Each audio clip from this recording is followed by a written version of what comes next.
역대하 1장 1절 한 절 말씀인데요. 길지 않은 말씀이기 때문에 저희 한 목소리로 같이 읽었으면 좋겠습니다. 다 같이 우리 소리 맞춰서 읽어볼까요? 시작.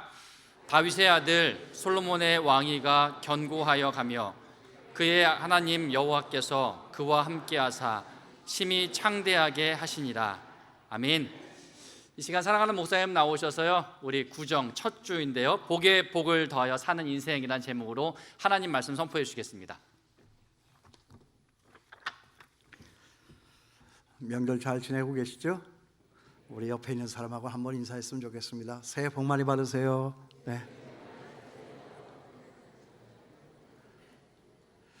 요새 또 코로나 바이러스요.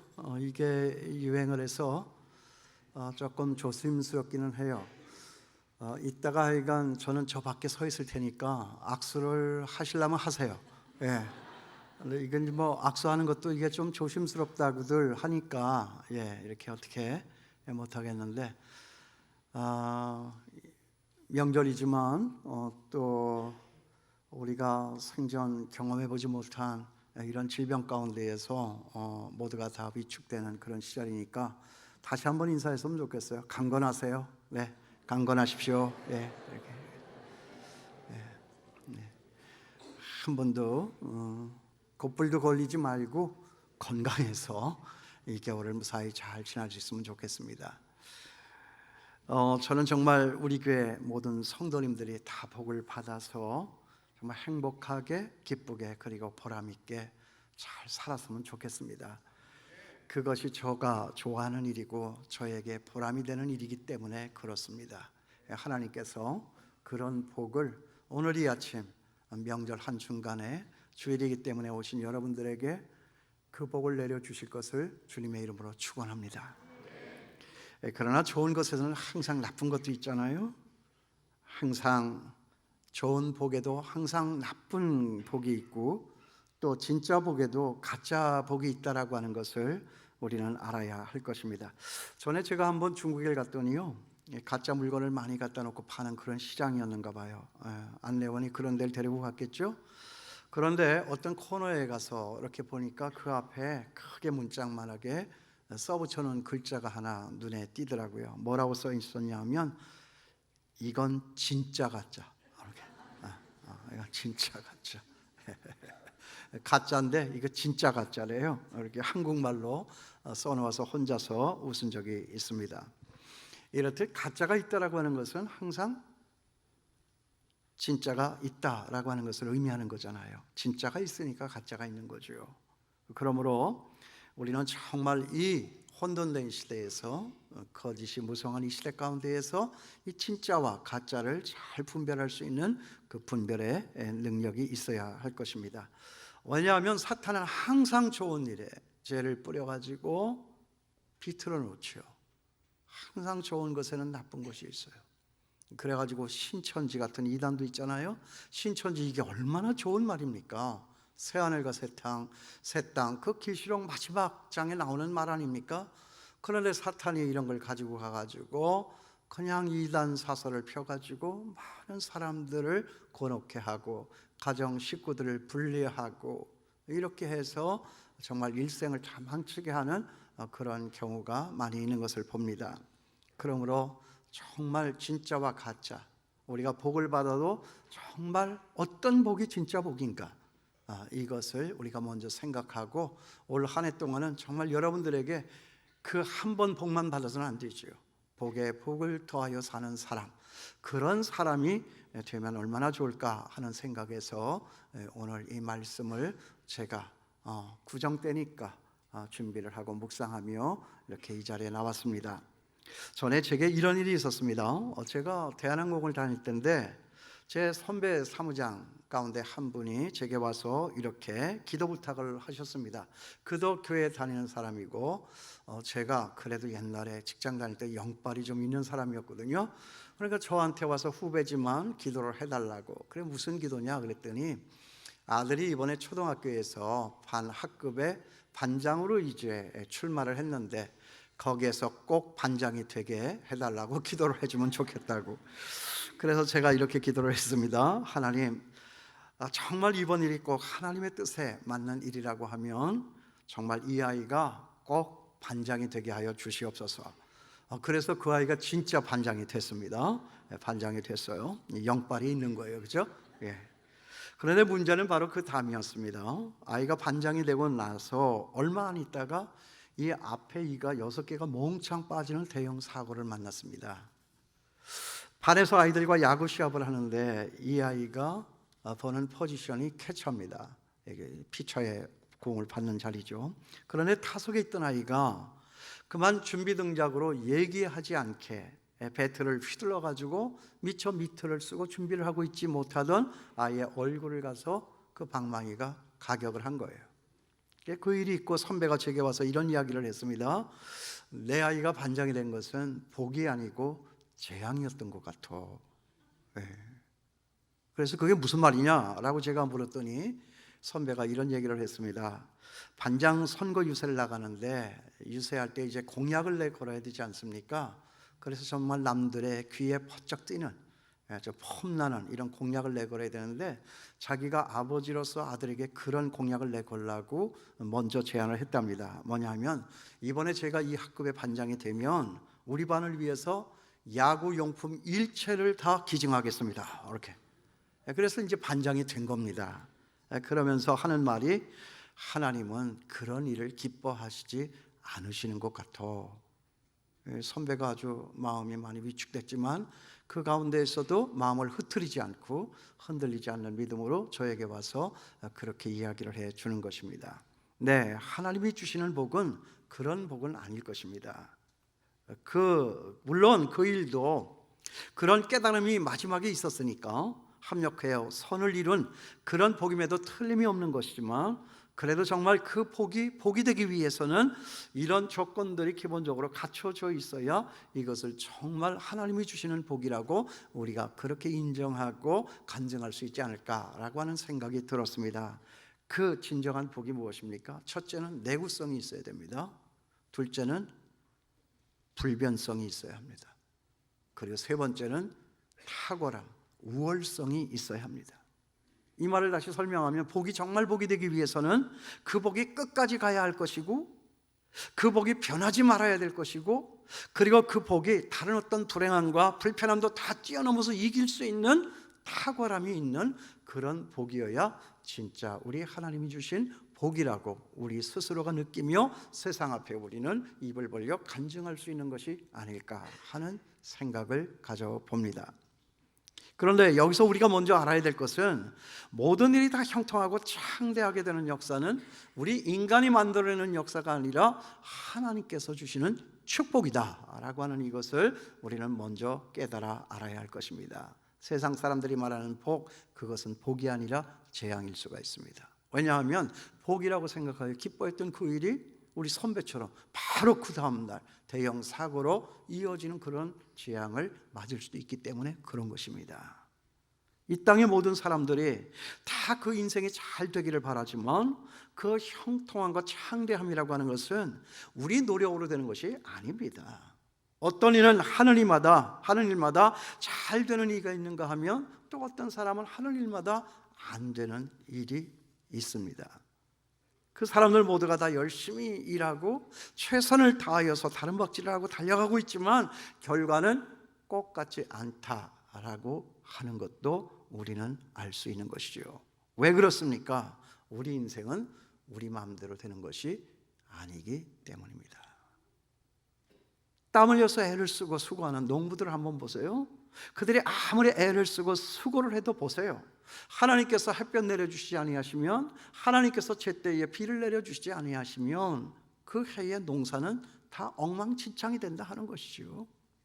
그러니까 우리가 사는 인생, 우리가 일구는 기경하여 사는 우리의 인생은 우리 마음대로 되는 것이 아니다. 우리 앞에 다가오는 복도 그런 것이다 하는 것이죠. 하나님만이 주신다.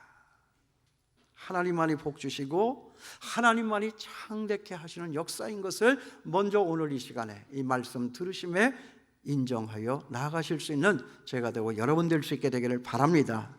그러므로 여러분 오늘 이 시간에 이 설날 명절에 하나님께서 주시는 복을 복으로 깨달아 살 줄 아는 그런 여러 성도님들이 될 수 있게 되기를 바랍니다. 여기 솔로몬 왕을 보십시오. 그의 하나님 여호와께서 그와 함께 하사 심히 창대하게 하시니라. 뭐 솔로몬이 탁월하고 위대해서가 아니라 하나님이 함께하고 창대케 하여 주시니까 그 인생에 복이 있고 창대한 인생으로 살아갈 수가 있었다라고 하는 이 표현 아닙니까? 자, 그렇다면 여기 오늘 하나님께서 복을 주시고 창대케 하는 사람, 이 솔로몬은 그 다음에 어떻게 살아갑니까? 오늘 설교의 제목처럼 복에 복을 더하여 사는 인생. 여러분, 우리가 복을 받았습니다. 그런데 이 받은 복에 복을 더하여 살아갈 수 있는 인생이 뭐냐? 오늘 저는 이 설날 명절에 여러분들 교회 아무도 오시지 않을 때 조용한 시간에 제 서재에서 묵상을 하면서 발견한 이 진리는 뭐냐? 이 복에 복을 더하여 살아가는 인생, 여기 솔로몬을 통하여서 제가 발견할 수가 있었다 하는 거죠. 솔로몬이 살았던 복에 복을 더하여 사는 인생, 그 인생의 모습은 어떤 것이냐? 어떻게 해서 그 복에 복이 더하여지는 그런 인생은 살아갈 수가 있는 것이냐? 첫째는 예배를 아주 소중히 여겼다 하는 거예요. 여기 솔로몬이 이 복의 복을 더하여 받은 것은 예배를 먼저, 예배를 우선, 예배를 삶의 첫 자리에 두고 있었다. 거기 6절에서 2절에서 6절까지 있는 말씀입니다. 여러분 한번 잘 들어보세요. 자막을 보시기 바랍니다. 솔로몬이 온 이스라엘의 천부장들과 백부장들과 재판관들과 온 이스라엘의 방백들과 족장들에게 명령하여 솔로몬이 온 회중과 함께 기브온 산당으로 갔으니 하나님의 회막 곧 여호와의 종 모세가 광야에서 지은 것이 거기에 있음이라. 다윗이 전에 예루살렘에서 하나님의 궤를 위하여 장막을 쳐두었으므로 그 궤는 다윗이 이미 기럇 여아림에서부터 그것을 위하여 준비한 것으로 메어 올렸고, 옛적에 훌의 손자 우리의 아들 부살렐이 지은 놋제단은 여호와의 장막 앞에 있더라. 솔로몬이 회중과 더불어 나아가서, 그리고 6절 같이 읽습니다. 여호와 앞 곧 회막 앞에 있는 놋제단에 솔로몬이 이르러 그 위에 1000마리 희생으로 번제를 드렸더라. 여러분, 솔로몬이 이제 막 왕이 됐습니다. 왕의 자리에 올라가서 나라를 다스리기 위해서 여러 사람들을 이제 강요로 임명하여서 그 필요한 자리마다에 다 배치를 했습니다. 그리고 나서 제일 먼저 한 일이 뭐냐? 이게 중요합니다. 강요들을 모아가지고 이 나라를 어떻게 하면 우리가 부강케 할 수 있느냐, 머리를 맞대고 전략회의를 가진 것이 아니라 기브온에 있는 이 산당, 곧 여호와의 회막 있는 곳으로 가서 그곳에서 뭐예요? 일천번제를 드렸다. 왕이 한 일이 뭐냐? 일천번제를 드렸다. 그러니까 그는 먼저 하나님을 찾고 하나님 앞에 경배하는 이것이 가장 중요한 일이었음을 알았다 하는 것이죠. 그래서 강요들 모두를 데리고 여호와의 전에 올라가 그 위에 일천 희생으로 번제를 드렸다. 오늘 말씀은 그렇게 기록을 해주고 있는 거예요. 일천 희생의 번제. 여러분, 번제가 뭔지 아세요? 껍질을 벗겨요. 그리고 살과 뼈를 발라요. 살은 살대로, 뼈는 뼈대로 처리하면서 무수히 흘리는 그 피를 막 흘려내면서 제단에 뿌리면서 그것을 제사를 드리는 거예요. 희생의 제사죠. 몇 번이요? 1000번이요. 이게 얼마나 많은 시간이 요하는 것입니까? 이것이 얼마나 복잡하고 힘들고 끔찍하고 범패스러운 일입니까? 최소한도로 소나 양이 1000마리나 계속해서 죽어 나가야만 하는 그런 번잡하고 어려운 일이었습니다. 아마 예루살렘 성이 지금도 그렇지만 크면 얼마나 컸겠습니까? 거기에서 흘러내려가는 그 또랑물이 아마 다 거기에서 잡은 그 짐승들의 피로 흥건했을 것입니다. 가다가 고이고 시간 지나면 썩고 파리가 날아들고, 여러분 얼마나 번잡합니까? 뭐 정화장치가 뭐 완벽하게 다 되어 있었겠습니까? 그 시절에? 왕이 되고 나면 뭐 인수위원회도 만들어야 되고 현충원에도 가야 되고 가야 할 때도 많고 만나야 될 사람들 많이 있었을 텐데 그런 것들은 다 뒤로 몰리고 먼저 하나님 앞에 나아가서 경배드리고 있는 이 솔로몬 임금의 모습, 여러분들의 마음속에 오늘 그림같이 그려 가지고 돌아갈 수 있게 되기를 바랍니다. 예배야, 예배야, 예배다. 우리 삶의 제일은 예배다. 어떤 것보다도 먼저 예배다. 여러분, 은혜를 받은 사람과 은혜 받지 못한 사람의 첫 번째 다른 점이 뭔지 아세요? 그 사람의 삶에, 그 사람의 인생의 첫 자리에 언제나 예배가 있느냐 없느냐라고 하는 이 사실 하나로 결판이 납니다. 다릅니다. 절대 같지 않습니다. 그러므로 여러분, 저는 오늘 여기 설날 명절에 이 자리에 나오신 여러분들 앞에 꼭 이 말 전하고 싶습니다. 저나 여러분의 삶에 예배가 있습니까? 은혜 받은 사람입니다. 저나 여러분의 삶의 최우선 자리에 예배가 있습니까? 정말 은혜 받은 사람입니다. 은혜로서 사는 것입니다. 은혜가 다 되는 것입니다. 은혜가 아니면 아닌 것입니다. 은혜로 이길 수 있는 것이며 견딜 수 있는 것이며 이 땅에 하나님의 뜻을 성취할 수 있는 것입니다. 내 뜻대로 안 됩니다. 내 힘대로 안 됩니다. 아빠의 찬스를 가지고도 안 됩니다. 안 되는 걸 보고 있지 않습니까? 하나님이 복을 주셔야 하나님 앞에 나아가고 그 하나님의 얼굴을 바라보고 그 하나님 앞에 무릎을 꿇고 먼저 그의 나라와 그의 의를 구하는 차세로 나아갈 때 하나님이 임하시고 하나님이 붙들어 주시고 하나님이 공급해 주시고 하나님이 인도하여 주시고 이런 복의 복을 더하여 사는 인생으로 우리는 살아갈 수가 있다. 여러분, 은혜가 있으면 예배가 있고요, 은혜가 없으면 예배가 없습니다. 정말 형식적인 예배가 아니라, 습관적인 예배가 아니라, 누가 뭐 강요를 해서 되어지는 예배가 아니라, 무엇보다 먼저 그 마음을 다하여서 자발적으로 기쁜 마음으로 최선을 다하여서 하나님이시다, 하나님 앞에 예배해야 해 나아가는 이런 사람을 하나님은 오늘도 찾고 계시고 그런 사람들에게 복을 주시기를 원하시는 것입니다. 예배가 있는 사람은 벌써 복 받은 사람이고요, 그 예배가 있는 사람은 복에 복을 더하여 사는 사람입니다. 저는 우리 교회 모든 성도님들이, 아니 이 대한민국에 오늘도 모여서 예배드리는 전국에 있는 모든 교회의 성도님들이 하나님의 은혜를 받아서 신령과 진정으로 예배하는 그런 성도님들이 되면 좋겠습니다. 그런 성도님만 있으면 이 나라 안 될 일이 없습니다. 모든 것은 잘 될 것입니다. 문제는 교회가 살아있느냐, 교회 안에 예배가 살아있느냐, 우리의 삶의 예배가 우리 인생의 첫 자리에 있느냐라고 하는 이것이 내 인생이 잘되며 내 자녀들의 인생이 잘되며 우리를 만나는 이 세상, 이 대한민국이 잘되는가 못되는가 하는 이것을 가늠하는 시금석이 될 수 있다라고 하는 사실, 여러분 기억할 수 있게 되기를 바랍니다. 내 생활이 아무리 힘들고 어렵다고 해도요, 예배 드리는 일에 최선을 다하면요, 제가 얘기합니다, 모든 것을 이깁니다. 예배가 있는 사람 이깁니다. 예배가 있는 사람 모든 걸 견딥니다. 예배가 있는 사람은 모든 것을 성취할 수 있게 될 줄을 믿습니다. 예배 없이 되는 일이 있느냐 그 말이에요. 예배 없이 되는 일은 재앙인 거죠. 그건 복이 아닙니다. 복을 위장한 재앙이다 하는 거죠. 예배는 없고 돈만 있는 사람은 그 돈이 없어지면 무너지더라고요. 그렇죠? 예배는 없고 권력만 있는 사람은 그 권력이 없으면 금방 무너지더라고요. 예배는 없고 인기만 있는 사람은 그 인기가 없어지면 금방 무너지더라고요. 아닙니까?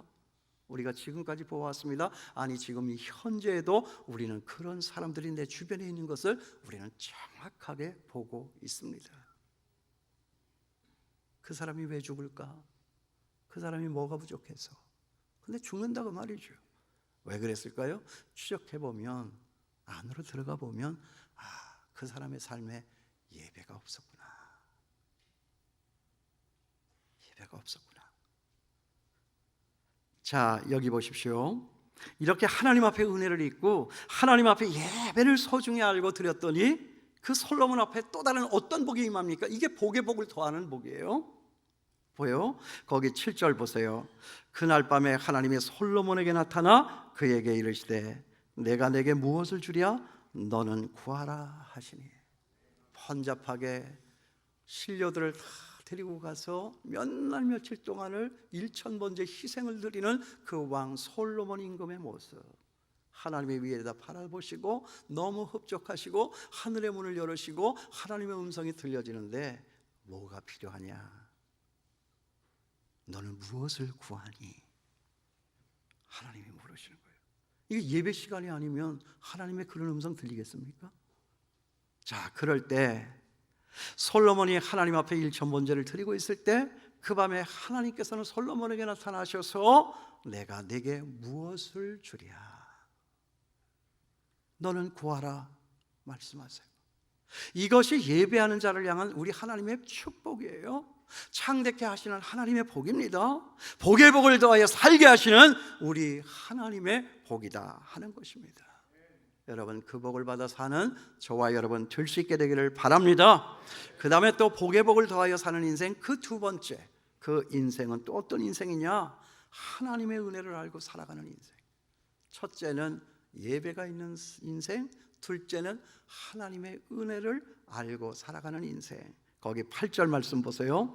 하나님께서 내가 너에게 뭘 줄까? 구해봐라 라고 했더니 거기 8절 말씀에 뭐라고 그래요? 솔로몬이 하나님께 말하되, 잘 보세요, 주께서 전에 큰 은혜를 내 아버지 다윗에게 베푸시고 내가 그를 대신하여 왕이 되게 하셨사오니. 벌써 은혜를 알고 있지 않아요? 우리 아버지가 왕이었고 왕이어도 별다른 왕이 이 왕의 삶을 살았던 것은, 이것은 정말 하나님의 큰 은혜다.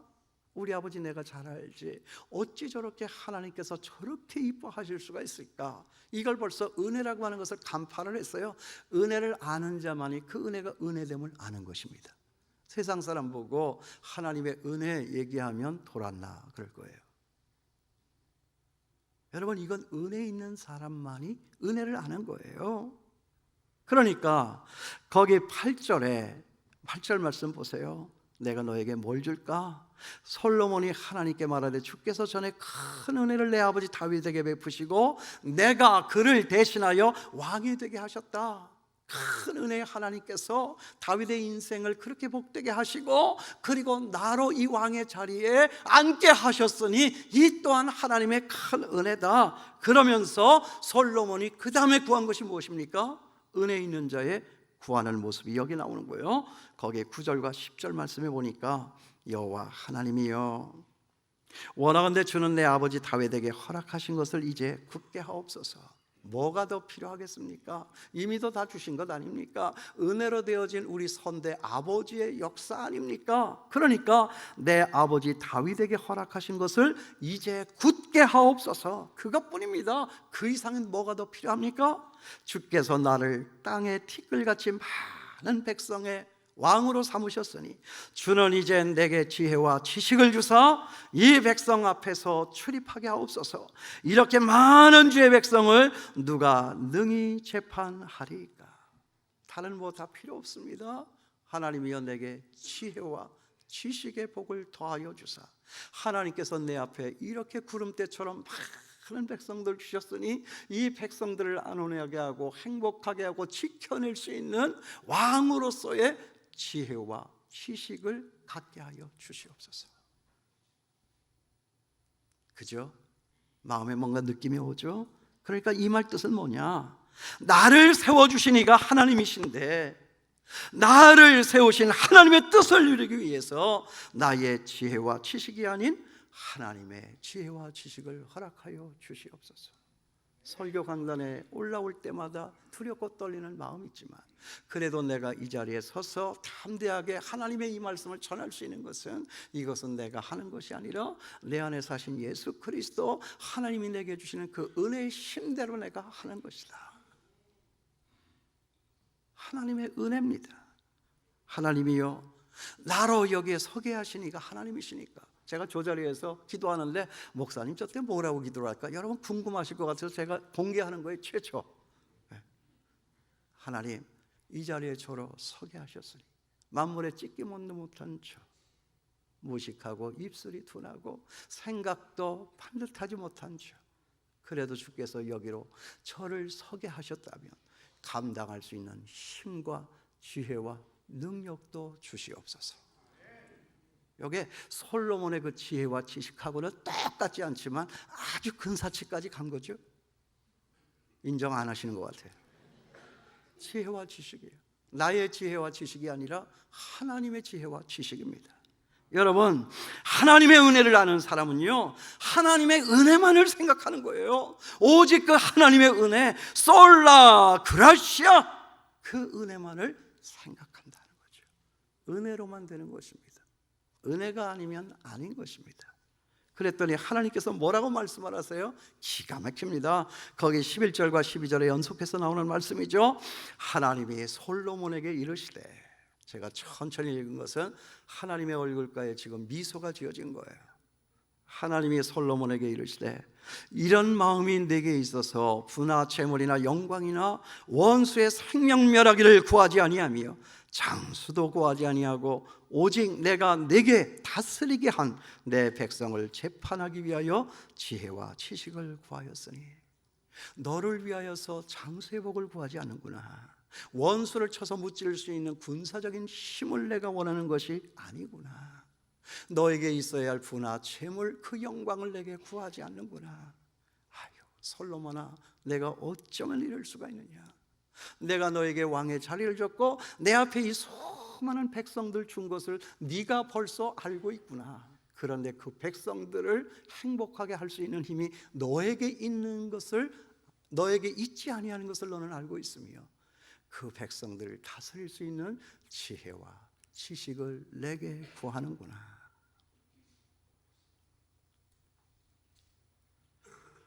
그리고 여러분, 그 다음에 11절 나오는 말씀 보세요. 그러므로 내가 내게 지혜와 지식을 주고, 이거 준다고 그랬어요. 네가 달라고 했으니까 그래, 내가 주마. 그 다음에 뭐라고 그랬어요? 부와 재물과 영광도 주리니 내 전의 왕들도 이런 일이 없었거니와 내 후에도 이런 일이 없으리라 하시리라. 전에도 없었고 후에도 없는 그런 영광과 많은 보화와 재물과 명성을 하나님이 주신다. 솔로몬이 구했던 지혜와 지식만을 주신 것이 아니라 이스라엘 역사의 전무후무한 부와 재물과 영광까지도 주셨다 하는 것입니다. 그러니까 한마디로 말하면 무엇입니까? 복의 복을 더하여 주시는 역사다. 너희는 먼저 그의 나라와 그의 의를 구하라. 그리하면 이 모든 것을 더하여 주시리라. 아버지에게 세 버튼 받기를 원합니까? 그런데 그것도 더 많이 받기를 원합니까? 하나님의 그 마음, 아버지의 그 마음을 알아야죠. 아버지, 하나님이 계셔 저 지금까지 모자람 없이 살아온 거 저 알고 있습니다. 사람들은 나를 두고 된 것처럼 부러워하며 그렇게 칭송도 하지만 주여, 이 힘이 나로 말미암지 않고 여호와 하나님께로부터 온 것을 나는 믿습니다. 그러므로 내가 이제 앞으로 사는 것도 내가 내 힘대로 살아가는 것이 아니라, 내 인생 내가 만들어가는 것이 아니라, 하나님이 지금까지 내게 복을 주신 그 복처럼 그 복만 있으면 내가 이 앞으로의 나의 삶도 문제될 것 하나도 없사오니 하나님, 나는 다른 것이 필요치 않습니다. 하나님의 그 지혜와 지식의 복을 내게 더하여 주시옵소서. 하나님이 까무러치실 것 같아요. 얼마나 좋겠습니까? 하나님이 이런 자식을 축복하지 않을 리 있겠습니까? 그 하나님의 마음. 여러분, 저는요, 여기에 하나님과 솔로몬의 이런 대화를 보면서 참 마음이 뜨거워졌어요. 무엇을 하나라도 더 주시겠다라고 하는 이 하나님이시나, 아니 하나님 뭘 더 주시려고 그래요? 더 필요 없습니다 라고 말하는 이 솔로몬이나, 하나님은 그런 솔로몬이 얼마나 예뻤겠으며 솔로몬은 또 그런 하나님이 얼마나 고마웠겠느냐 하는 것입니다. 여러분, 이게 사는 게 아닙니까?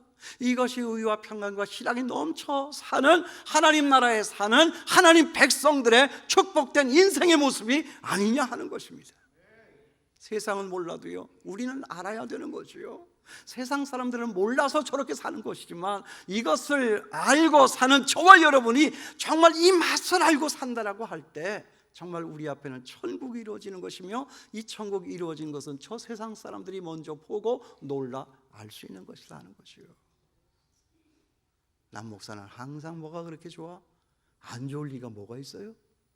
안 좋을 게 뭐가 있습니까? 모자라는 것 있지만, 힘든 것 있지만, 아픈 것 있지만, 그 아픈 것, 모자라는 것, 힘든 것보다 더 크게 부어주시는 하나님의 축복의 역사가 있는데, 그걸 우리가 바라볼 줄 모르고 그걸 우리가 카운트할 줄 모르니까 그런 거지. 그러니까 항상 내 것만 갖고 내 것 모자라다가 하니까 교회를 다녀도 예수를 믿어도 기쁨과 평안과 감사가 없는 것이지. 여러분, 이 마음을 조금이라도 알고 넘어갔으면 좋겠습니다. 여기 솔로몬을 보면서 나도 이런 자식이 있다면 더 주고 싶은 마음이 있는데, 정말 만복의 근원이 되시고 우리에게 복 주시기를 그토록 원하시고 바라시는 우리의 하나님이신데 뭘 더 왜 안 주시겠느냐, 그 말입니다. 은혜는 없고 돈만 있는 사람, 그 돈 없어지면 무너지더라고요. 저는 많이 봤습니다. 은혜는 없고 권력만 있는 사람, 그 권력 없어지면 금방 무너지더라고요. 은혜는 없고 정말 인기만 있는 사람, 그 인기가 없어지면 금방 무너지더라고요. 여러분 아닙니까? 우리 그런 사람 많이 봤습니다. 아니, 지금도 여전히 우리는 보고 있습니다. 정말 하나님께 복을 받아 사는 사람은 하나님의 은혜만을 생각하는 거예요. 이 구정명절에 정말 이 하나님의 은혜를 알아서 복의 복을 더하여 사는 그런 귀한 인생들이 다 될 수 있게 되기를 주님의 이름으로 축원합니다. 복의 복을 더하여 사는 인생, 그 인생은 과연 또 어떤 인생일까? 세 번째로, 하나님 앞에 헌신하여 사는 사람이다. 첫째는 뭐냐? 예배가 있는 사람이냐? 둘째는 뭐냐? 은혜를 알아 모든 것을 은혜로 감당하는 사람이냐? 세 번째는 뭐냐? 그 은혜를 알았기에 모든 것 하나님 앞에 드리는 헌신의 삶이 있느냐는 거예요.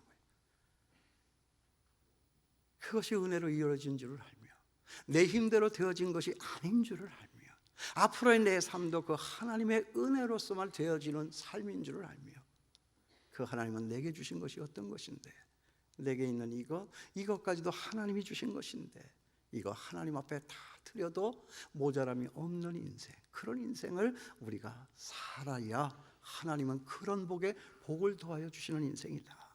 거기에 그 다음에 2장 1절 말씀을 보겠습니다. 솔로몬이 여호와의 이름을 위하여 성전을 건축하고 나는 여호와의 전을 건축하여 드리기를 원한다. 하나님 앞에 복을 받아 사는 사람은 언제나 하나님 앞에 모든 것을 다 바치며 헌신하여 사는 사람입니다. 이게 구약시대 때는 헌신의 방법이었어요.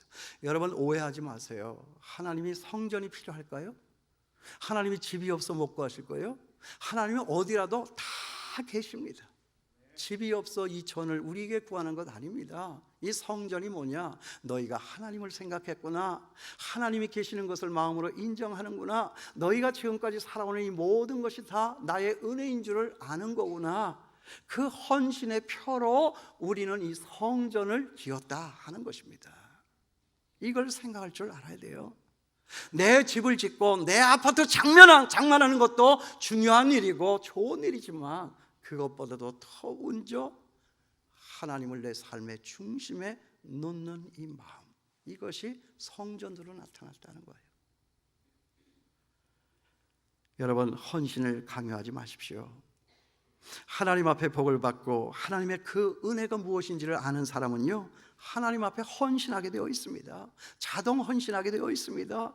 그 헌신의 분량은 우리가 복을 받은 분량입니다. 하나님 앞에 헌신하고 하나님 앞에 헌금 드릴 때 조금도 아깝지가 않습니다. 그렇게 헌신하고 그렇게 헌금을 한들 하나님이 내게 주신 그 은혜에 비하면 이것은 아무것도 아니라고 하는 것을 우리는 알기 때문에, 또 그런 헌신을 우리가 하게 되면 하나님은 거기에 덧붙여서 더 많은 것을 우리에게 주시는 분이시기 때문에, 여러분 헌신은 강요하지 마세요. 헌금도 강요하지 않습니다. 저 그래서 절대로 헌금 강요 안 하잖아요.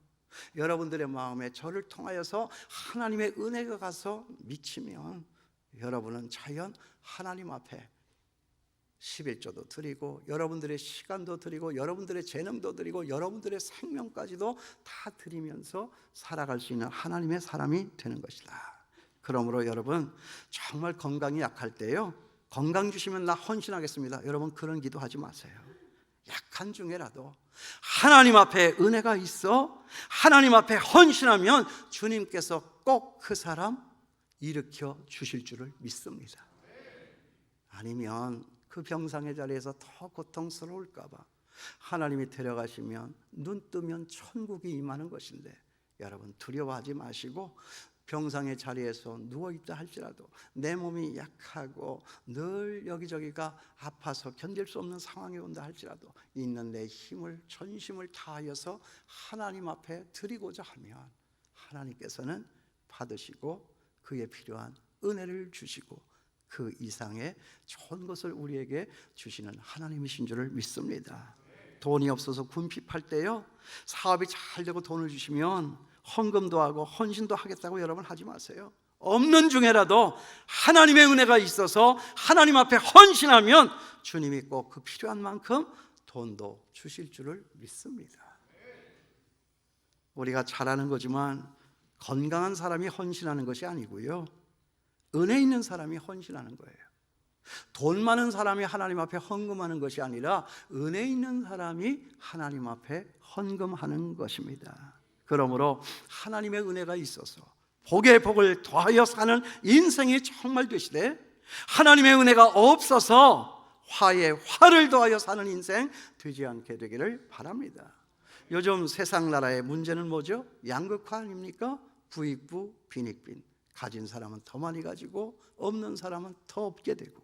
그러나 그와 같은 이 현상은 우리의 영적 세계, 이 교회 안에도 있습니다. 보세요. 복 있는 사람은 복을 더 받아 더 잘 살게 되는 복이 있고, 정말 복이 없는 사람은 있는 복까지도 다 빼앗겨서 더 잘 살 수가 없게 되는 것이다. 이거 제 말입니까? 마태복음 13장 12절에 나옵니다. 있는 자는 받아 더 넉넉하게 되되 없는 자는 그 있는 것도 빼앗기리라. 그런 말씀이 있는 거 여러분 아시지 않습니까? 그러므로 여러분, 우리 모두 하나님이여 나로 예배하는 사람 되게 하소서, 하나님이여 나로 정말 은혜를 아는 사람 되게 하소서, 하나님이여 정말 나로 정말 헌신하여 사는 사람 되게 하여 주시옵소서. 이렇게 기도하시되 정말 기도하며 이 한 해를 복된 자리에서 살아가시는 저와 여러분 될 수 있게 되기를 주님의 이름으로 축원합니다. 기도하겠습니다.